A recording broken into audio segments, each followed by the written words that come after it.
Vous avez des rêves à réaliser? Nouvelle Frontière répond à toutes vos envies et vous invite à vous projeter dans le voyage que vous attendiez. Franchement, papa et maman ont trop bien géré.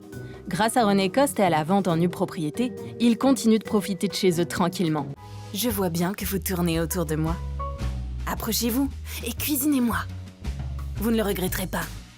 Profitez des fêtes pour passer un moment savoureux en dégustant les huîtres de Normandie. Fais découvrir ton produit ou événement avec une vidéo de présentation percutante. Et booste la visibilité de ton activité avec un site internet réalisé par un expert du web. Tu en veux plus? Dans les espaces publics, je respecte une distance d'1 mètre avec les autres.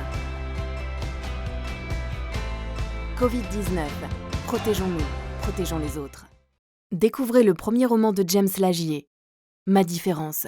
Un livre poignant et chargé en émotions, qui parle de violence au sein de certaines familles avec un réalisme qui lui est propre. Vous avez pris possession de votre véhicule il y a quelques semaines et nous espérons que chaque jour, il vous donne satisfaction. Votre première facture va vous être prochainement adressée. Voici quelques explications pour vous aider à la comprendre. La sécurité est notre priorité et l'affaire de tous. Dès son réveil sur son lieu de résidence, puis sur la route jusqu'à son lieu de travail, tout se tient. La journée sur la plage est géniale. En partant, Mohamed jette négligemment l'emballage et la bouteille vide sur le sable. Qu'est-ce qu'ils vont devenir?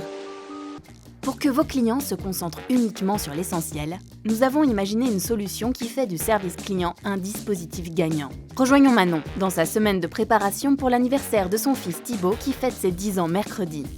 Tout doit être parfait. Qui a-t-on fusillé ce matin? Un soldat? Un espion? Non, une Française. Angèle Lecas. Cette jeune fille, d'une abnégation et d'un patriotisme admirable, a payé de sa vie les services exceptionnels qu'elle a rendus à la France. Tout commence en juin 1917 à Rumgy, au cœur de la Grande Guerre. Le Nord est occupé par les Allemands. C'est au moment de son arrivée dans la capitale qu'elle adopte le nom d'Olympe de Gouges. Elle mène alors une vie libre, comportement qui était à cette époque l'apanage des hommes, ce qui lui vaudra d'être vivement critiquée.